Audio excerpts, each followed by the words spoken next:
Und ich glaube, das funktioniert. I think it's working and that's cool. Yes. And we are actually in the new podcast series and I'm sending from Ibiza and I do have an old friend today as a guest and we are very international because he is at the moment in Uganda.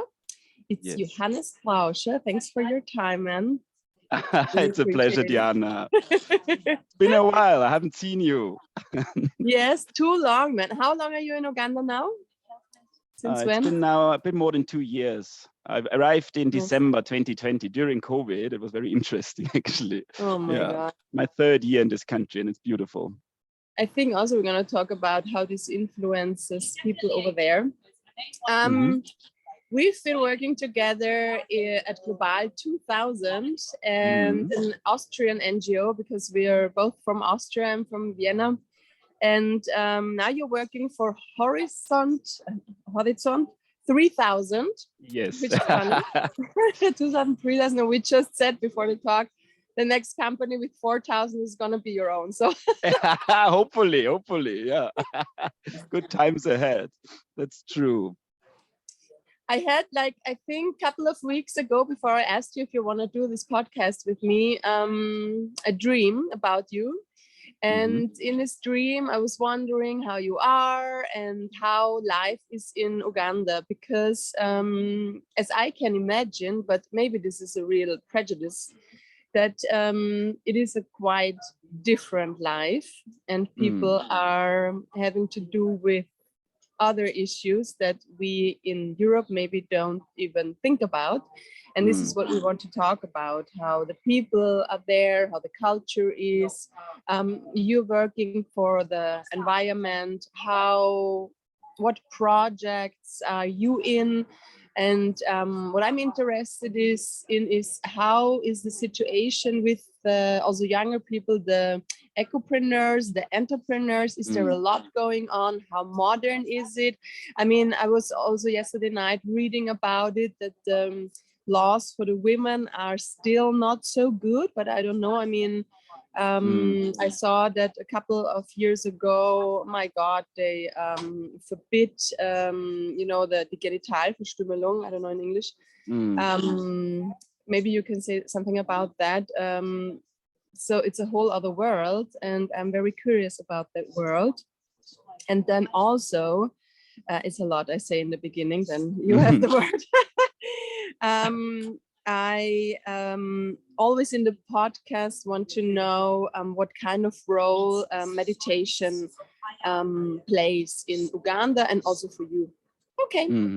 Now your turn. I forgot to take notes. But I think I remember.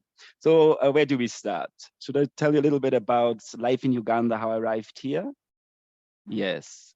So when I decided to move to Uganda, it was actually not really a decision I made because of the country of Uganda, but I was still, as you said, working in Austria for Global 2000, and I saw this job, and it was a job advert, and it was matching my profile quite well, because it was saying that you're looking for a technical advisor who works with NGOs here in Uganda on environmental issues, but mainly also on business development and resource mobilization and how to work with international donors. So quite bureaucratic work, but it fit my profile quite well. So that's why I decided to apply, and they took me, they chose me. And then I moved to Uganda in December 2020. And I didn't really know what to expect myself. I've been to different African countries before, like to South Africa a couple of times, to Nigeria from work. And I imagined it, that's what my only kind of knowledge I had about this continent, and I've never been to Eastern Africa before. So I was imagining it also to be a bit more dangerous, of course, than life in Austria and in Vienna. And I didn't really know what to expect from the city of Kampala, because there's millions of people living here. It's quite a big city. But in many ways, it surprised me. It wasn't what I expected, because you learn all about these tropical diseases. You learn that traffic is really, really dangerous. You learn that, of course, there is still crime, and it's actually way more safer than you would expect. especially here in Kampala. I was surprised. I'm never worried when I walk outside, even like in the evening. Of course, there is some areas where you don't maybe want to walk in the middle of the night alone. And of course, as a man, it's a bit easier again than if you are a woman. But overall, it's really safe. And Kampala itself, the city itself, is so green and beautiful. You have so many trees everywhere. You have palm trees, you have jackfruit trees. From my balcony here, I'm very privileged because I have a beautiful view. You can actually see Lake Victoria, which is one of the biggest lakes in the world. So Kampala lies on the shores of this huge lake. This lake has the size of Switzerland, and it connects like the different countries like Kenya, Tanzania, and Uganda. And you see so many birds. It's like amazing. Marabou storks, parrots, even monkeys sometimes here on the trees playing in front of my balcony. It's a little bit of a paradise here. And I was just very privileged and lucky to also meet amazing people right from the beginning. So my neighbor and best friend here, he is half Ugandan and half Norwegian.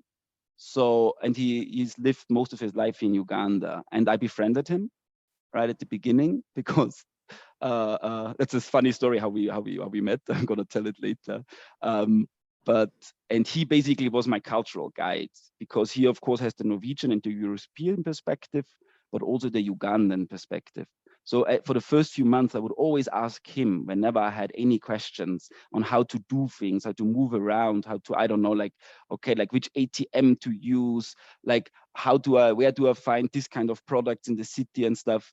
How do you tip people, like when someone delivers something, how much you give, and small questions like this. And he was basically my guide, and until this day is my best friend here. He's called Zach, and yeah, I was lucky to meet him and many other people. And yeah, should I just keep going, Diana? Or yeah, I mean, tell me about the project you're in, and also about the situation with the young ecopreneurs, entrepreneurs. I'm now going to mention it because we were talking about this book that I read, Factfulness, because you said that it's surprised you that it's a little bit less dangerous than you think, and it's maybe a little bit more modern than you would suggest. And tell me about this situation. Yes, I mean, I have to say, of course, like my life as a white person who has like a good salary, living in Kampala, in the urban center of this country, of course, I'm having a rather easy life. There is, especially if you like go to different areas like slums of the city, but also if you like drive outside town or go to the north, which is like there's a region there, Karamoja, where people are really struggling, where it's also way drier, and there are drought and even like starvation still happens there. Their life is difficult for the people in Uganda. It's just my life, of course, has been surprisingly also easygoing, and it's easy to adapt to this country because people are very welcoming, and I was very lucky to read the right people. So I'm working in the environmental field. My organization, Horizon 3000, is a development cooperation organization. It's one of the main implementers of the Austrian Development Corporation. So basically, we are using taxpayer money from Austria, and we are implementing different kind of projects in the field of the sustainable development. So we have the sustainable development goals and the agenda 2030. And within this agenda, we implement many different projects. Like we work with community organizations, we work with NGOs, CSOs on issues like sustainable agriculture, or also gender equality, human rights, education. And we do support those local organizations and local experts in these fields. So like Ugandans, we also work in Kenya and Tanzania, and we support them the best we can financially, but also with capacity development. And we try to connect them as well. And we have something called knowledge management, where we try like to connect the right organizations, even from different countries, so they can then work together and build something together. And my field specifically is, when I arrived here, I was working, advising this NGO, this local NGO, It's actually a network of NGOs. It's called Environmental Alert. And they were struggling a little bit because of COVID, so they had to reduce staff, and they didn't really have the financial capacity they used to have, and so they brought me also on board. They asked me also like to help them to grow and to like change the organization a little bit, and it was quite successful. It was quite good. I was, for example, able to also connect them to Südwind, which is an Austrian NGO. Yeah. And we developed this project together where we got some funding, quite some money from the Austrian Ministry of Social Affairs. So they funded through Südwind this project here in Uganda, which was all about supporting health centers. So when you go to the west of Uganda, it's closer to the border of the Democratic Republic of Congo, DRC. That's where a lot of refugee camps are. Something a lot of people don't know about Uganda is it's one of the countries which hosts the most refugees in the world. They're hosting like millions of refugees. So Uganda is still a poor country itself, but they are also very welcoming when it comes to refugees from other countries, South Sudan, DRC, also Rwanda in the past. And so there is refugees settlements, refugee camps there, and they have health centers. And a lot of those health centers, they don't have electricity.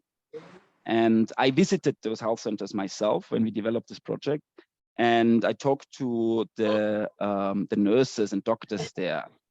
And I remember like stories when they were telling me that, let's say like a mother who is giving birth, who is in labor, she would come in at night and they wouldn't have any electricity. So they would try with candles or with like their phones and the flashlight on the phones. They would try then to support the woman giving birth. And when it comes to complications during birth, during childbirth, often this would lead to either both of them or one of them dying because of just the lack of electricity and the lack of light. And that's still a huge issue here, amongst others. And so with this project, Südwind, together with this local NGO, Environmental Alert, they were now able to support, I think, 3 health centers and put photovoltaic PV systems on the roof with batteries.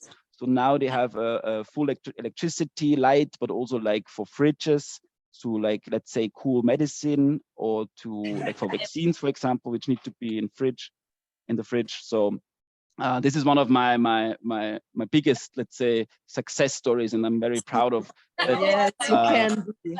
Yeah, that like I just by bringing those together and helping them develop this project, it had real impact here in Uganda. And yeah, it's still ongoing, the project. And actually Südwind, some of the team from Südwind, they will actually come soon to Austria. And I'm happy. Congrats, that's really amazing. I get goosebumps when you tell me, and it's so funny because in the book that I mentioned, Factfulness, he's writing a lot about the world is a little bit better than we think compared to the past because of projects like yours. Over the time, things develop. I mean, of course, there's still a lot to do, but it gives a little bit of hope. And funny enough, one of the women was also describing exact that situation. So I think it's really cool what you built there. Yeah, I mean, if you look at it from not from a like year to year, month to month perspective, but like in the grand scheme of things over the last like 100 years or 150 years, what humanity has achieved is fantastic. And this is something I really like about Uganda and being here in East Africa, is it's young, it's dynamic. The median age here, the average age here is like, I think 15 or 16 years. So you have so many young people and they are claiming their future. They know that the future belongs to them, that the future belongs to Africa. Because in Europe and in the Western world, we are aging, we are old. Things are not really developing in the sense, it's stagnating. When we discuss about things, about change, it's often, okay, how can we preserve the status quo and make things maybe a little better. Here it's the opposite. It's like everything has to change. And there is something called leapfrogging, where like the whole country, a whole society doesn't have to take the steps that we, for example, took in Europe, but they can just jump from like having, let's say, no communication device to having smartphones right away. They don't have like to have landlines or whatever, like as we develop, but like there is this like rapid and extremely dynamic developments. Banking is one of those things. In Austria, we are so used, in Europe, we are so used to having like a bank where you go to, you have a bank account, and that's how you can transfer money. Here, it's done on your phone. So a lot of the functions of a bank are, for example, done by telecommunication companies. And it's so easy how it works. It's actually fantastic. And I don't even understand why in Austria we don't have this mobile money, how they call it here. Maybe a strong lobby or something. I know this a little bit from Spain too, and I also think that there is so much potential for new ideas, and especially within the young people. It's why I wanted to know also, what are they claiming for? What are the dreams? What are they actually really working for? How is the entrepreneur scene? They must be super hungry. I also believe that the future is in Africa, and I'm working here a lot with investors. They want to invest in Africa. I mean, that's such a great way to do it, you know? Oh, fantastic. I mean, I can definitely connect you there to a lot of people. There is a lot of initiatives going on for startups and incubators, startup incubators. There's something called the Impact Hub, for example, not too far away from my apartment. And there's a lot of amazing startups growing. I have to say, when it comes to startups, Kenya is definitely the country here in East Africa. So if you look at the startup scene in Africa in general, it's like you have in every region of Africa, you have one country which really leads. And that's like in Northern Africa, it's Egypt. In Western Africa, it's Nigeria. Southern Africa is South Africa. And in Eastern Africa, it's Kenya. And those 4 countries, if you also look at the startup funding, they get most of the funding. And there's a lot of dynamic there. They also have like this, the policy landscape is just really, really good for young entrepreneurs to start their own, to implement their own ideas and start their own companies. In Uganda, it's still also there and it's growing. The startup funding actually Uganda has grown, for example, over the last 2 years.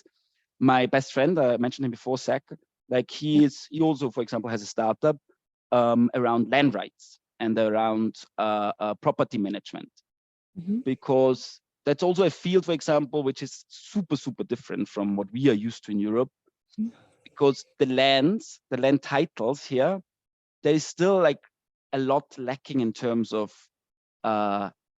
data management. So you don't have like one place where you can look up the exact borders of every land. So there's a lot of land conflict. And there's my friend, he's trying to also like with his startup to create solutions and give more security for people, also for investors. If they want to buy land, invest in a land or build a company and buy or build a factory or whatever, of course, they have to have security that the land they buy is actually theirs and no one else can come and claim it. So there's a lot of struggle there, but also a lot of creative solutions, like digital solutions and apps being developed. So there is a lot happening. Also, another startup from an acquaintance of mine is around electric mobility, e-mobility. And there is something in Uganda called boda bodas. It's motorcycles. And they are kind of like the lifeline of the city or of every urban center, because it's like you see hundreds and thousands of those young, mainly guys on their motorcycles doing deliveries, doing like acting as taxis and bringing people from A to B.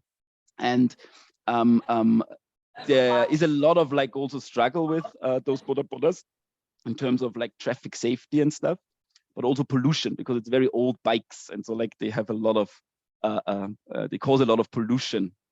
And so there is this one startup now that they basically taking those bikes and they are putting batteries on them. So they're just taking out the engine, the petrol engine, and they're putting like batteries in there, and they're creating this like charging stations where you can just exchange the batteries very quickly.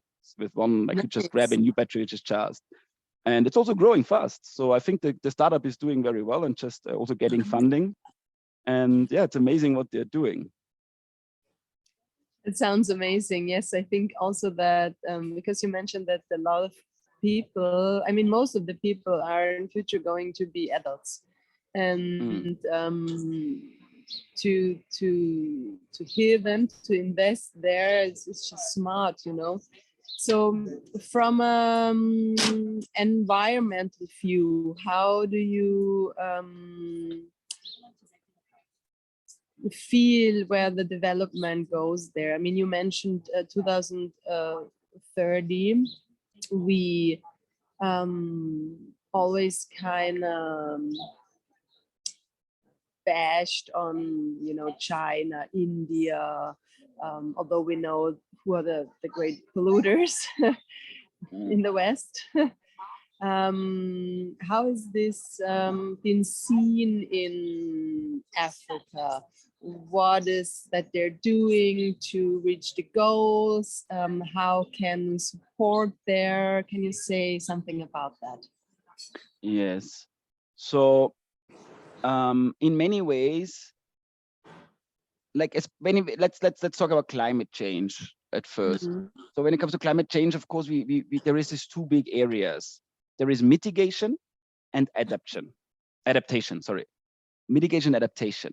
And in most of the talk, when you're like not really into the climate bubble, most of the talk on the media and stuff is about mitigation. So it's about we have to still reduce the greenhouse gas emissions. And this is also an issue here, because like I said, from traffic, but also mainly from burning firewood. Because of a lot of people, especially in the country, like in rural Uganda and rural areas of sub-Saharan Africa in general, a lot of people still just collect firewood to cook every day, because it's just the easiest, the cheapest, and sometimes the only option for them to cook a meal.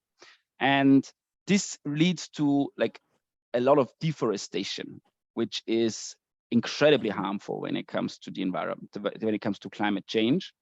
Because biomass can be a sustainable source of fuel and energy, but only if there is also the sustainable forestry involved, forestry management, which is not the case in this. So there is a lot of efforts on mitigation in many areas here. Also, for example, in my area, now for the last half a year, I've been developing this program for solar power to work with a lot of institutions, with the Catholic Church mainly, because they are a big service provider here when it comes to health and education. So mitigation is a big issue, but the adaptation side of things is often overseen, because when we know already that climate change is hitting us hard, and we already know that it's not climate change, but it's actually a climate crisis we are facing. And the people who are affected most by the climate crisis and its effects, like drought, like flooding, like extreme weather events, are actually in Africa. And here in Uganda, you can already see it. You can already see landslides becoming more frequent, floodings. Like only recently, there was huge floodings again. These things are happening in the south of the country. In the north of the country, you have drought. People don't have water, or like they don't have enough water to do agriculture. So this adaptation is highly important and is underfunded. So like there is not enough money for countries like Uganda to adapt. Because you, for example, you would need a lot of money right now to go to all the farmers out there and already prepare them for the changing climate, because they might have to like change what they plant. Because if they plant coffee right now, because of the climate getting warmer, they might not be able to plant coffee anymore, but they have to like switch to another crop. And this is not happening yet. So this is going to be, if we don't do something soon about this, large scale, it's going to be catastrophic for many people. It's going to destroy many, many livelihoods here in countries like Uganda. And I mean, there is efforts also from like the governmental sides, the governments in Africa, like in Uganda and Kenya, they all have like really sophisticated plans.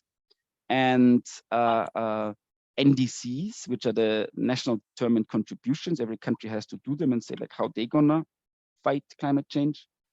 Those plans are good, but often they lack in resources. So then like big international partners like the World Bank, but UN or like European like development agencies, they come in and then they develop programs. But overall, it's still underfunded. And what many people forget is that the population in Africa is growing so fast. Right now, we have 45 million people here in Uganda, and it's gonna double in the next 30 to 40 years. So there's gonna be 80, 90 million here. So if we just remain with the same money to help and support adaptation, mitigation, climate change, climate protection efforts, if we just stay with the same money, it's never gonna be enough.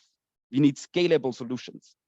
And that's where I'm also so fascinated with the startup scene and the private sector, but also like impact investors who then like support scalable solutions in many ways.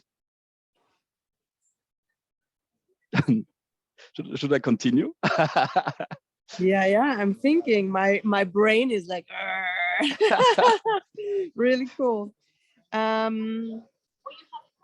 What can we do? I mean, people who watch this now to help out. I mean, I always say everybody can do something.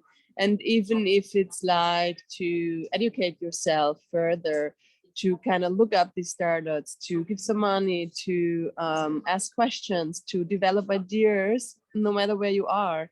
What is it that the people can do, that we can do?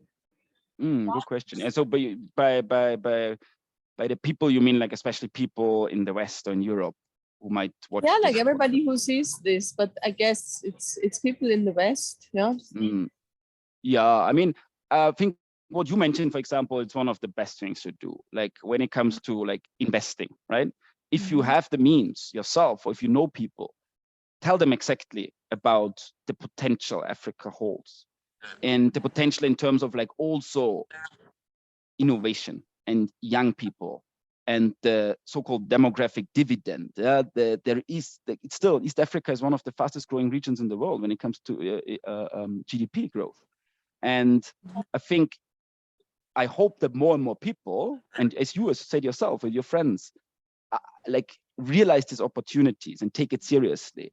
And those people, especially, they should just come here and spend some time here, because then all the stereotypes and prejudices we might have, they disappear quite quickly. If you spend some time in a city like Kampala, you see the dynamic. You meet with like entrepreneurs. Exactly, because I think we have such an old picture of Africa, and that's actually not true anymore. I mean, of course, it's so huge and there's so many different regions.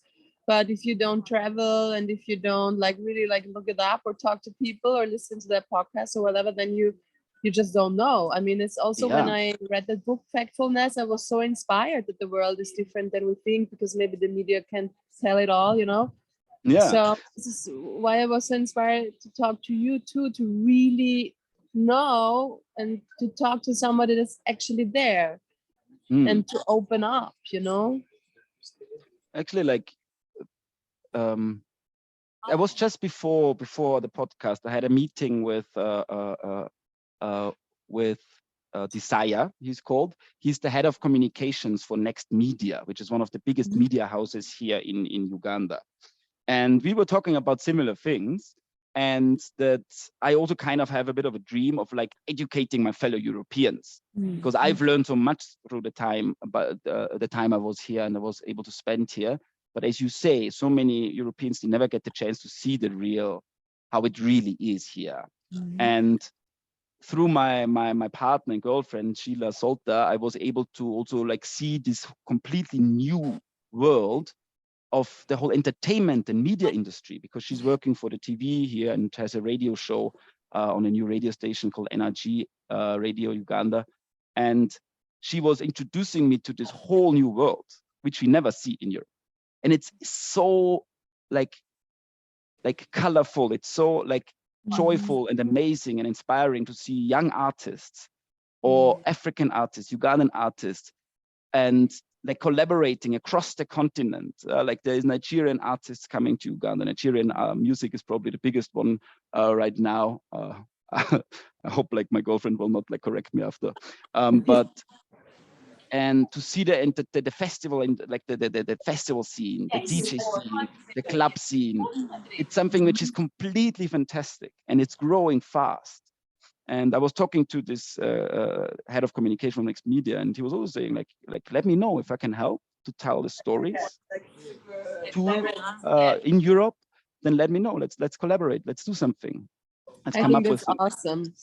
You know, maybe I don't know. Correct me if I'm wrong, but do you think that the West, the evil West, is sleeping a little bit, thinking that we're like so modern and so cool and so ahead and so whatever? But I mean, the whole world of Africa and also India, you know, Asia, there is so much to discover. 100%, 100%. I mean, we never realized, like, if you look at Europe, right, we are like, what, 700 million people. In the European Union, it's 450 million people. Like, I mean, of course, yeah, if you never leave Europe or if you never leave Austria, you have a bit of a limited worldview. But you always think, or we Europeans have like a long history of thinking that we are the center of the world. But this hasn't been true in the past. Yeah, even for some time, yes, we were like colonizing the world, and we were able to project power all over the world. But before that, it was also not us. It was other dynasties, China, and nowadays it's just not the reality anymore. If we look at Asia, at China, at India, as you said, but also Africa with now 1.3 billion people. And Africa is going to grow to 3.5 billion people. And then on the other hand, you know, because we are not the center of the world. In Europe sometimes, so afraid that everybody wants to come to Europe. I mean, no, I generally think that people want to grow within their country, right? 100%, 100%. I mean, I think it's completely stupid. The mind view that we have, no one should come to Europe. We should be happy for everyone to come because we are aging already. You can see that we can't fill jobs in the elderly care, in the healthcare industry. And when it comes to economic development as well, like we should be happy that young, motivated, creative people come to Europe. Because otherwise we're going to be an old society at one point, and there's not going to be enough young people actually working. It's only going to be retired people. Like, I don't know how we're going to deal with it. It's actually like a problem, but we don't think ahead. We just listen to demagogues and populists who put fear in our hearts and to increase xenophobia and racism. And people listen to those things, and I don't understand. I think it's short-sighted and stupid. Yeah, I think also that during Corona, a lot of fear came up and weird theories and all that. And yeah, people are confused when there's a lot of information they can't digest, and they make up all kinds of things.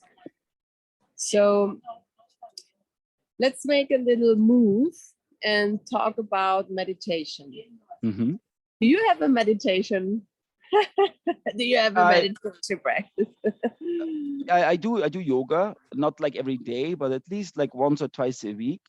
And I do have a little bit of a meditation routine where, like I said, I'm very lucky here with like my beautiful balcony and view. So I would sit here or kneel down like after a yoga session, and then like take 1 or 2 minutes of silence and just truly go into myself, and actually end up with just telling myself also that I'm okay.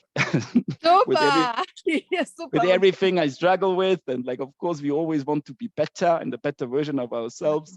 But I end up the meditation normally with, okay, Johannes, you're fine. Everything is fine. You're okay. That's awesome. Cool. And so that's my meditation routine. I mean, I remember you actually also, like, it's many years ago, like you also like gave me a little bit of a meditation guidance once, like a meditation training, I think. You remember that, Diana?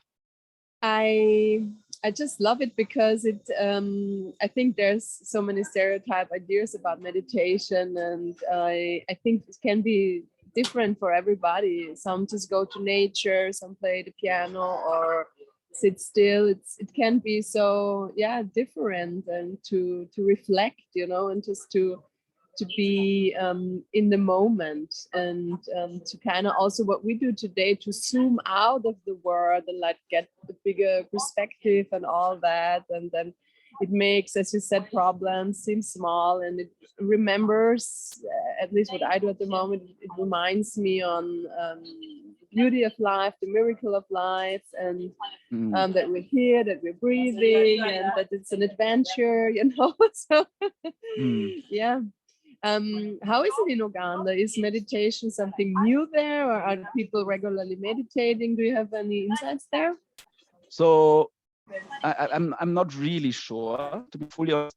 I'm really trying to inquire or like research about this.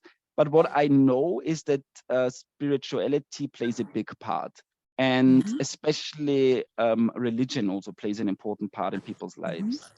And there is like this routine, like many people go to church regularly, and there's so many churches and different also like types of Christianity and different like religions. Christianity is the biggest religion, but there's a big Muslim minority as well.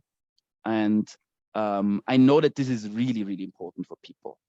So spirituality is big, and I could imagine that this could fulfill like a same kind of function for many people, like praying and being with the community. And I've been to some churches here as well, and some of those ceremonies and masses are really joyful and extremely inspiring, and you feel like so much positivity and energy. And I know that this is important for people. Meditation itself, like maybe I look at it, for example, I'm really not sure if it plays a big role here for people, for Ugandans.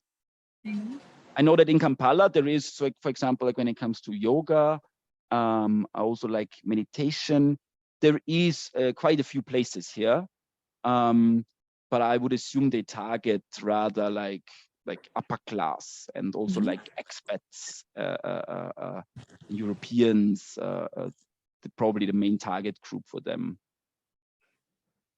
Interesting. Well, I think I am done with all my questions for now. That's good. It's very inspiring to talk to you. I thought maybe we can put in like a link for the people from your company, and also where they maybe can invest, and think further and grow further. And also maybe the last question is, what are your future plans? So, I mean, I'm living a really, really inspiring and good life here, and I hope my mother doesn't listen in, but I probably might stay a bit longer in this country, or at least in East Africa. I love my work. I love my field of work, renewable energy and environment, and there is so much to do here. And my current contract runs until end of this year still. And after this, I don't know, maybe I'm going to stay with the current organization if they also renew my contract. I could also imagine like going into the private sector when it comes to especially renewable energy companies, because we need those scalable solutions. I'm also very happy here when it comes to my private life. I have amazing friends. I have an amazing partner. And she's called Sheila, as I said. We're very happy together. So right now, I don't have much much desire to run away from Uganda, but rather the opposite, I have to say. Awesome. Maybe so I can come over one day. Yes, I just wanted to say, please visit me. Yeah, you're gonna love it here. Yes, I think so too. It sounds very positive and cool. Yeah. Have you ever been to East Africa?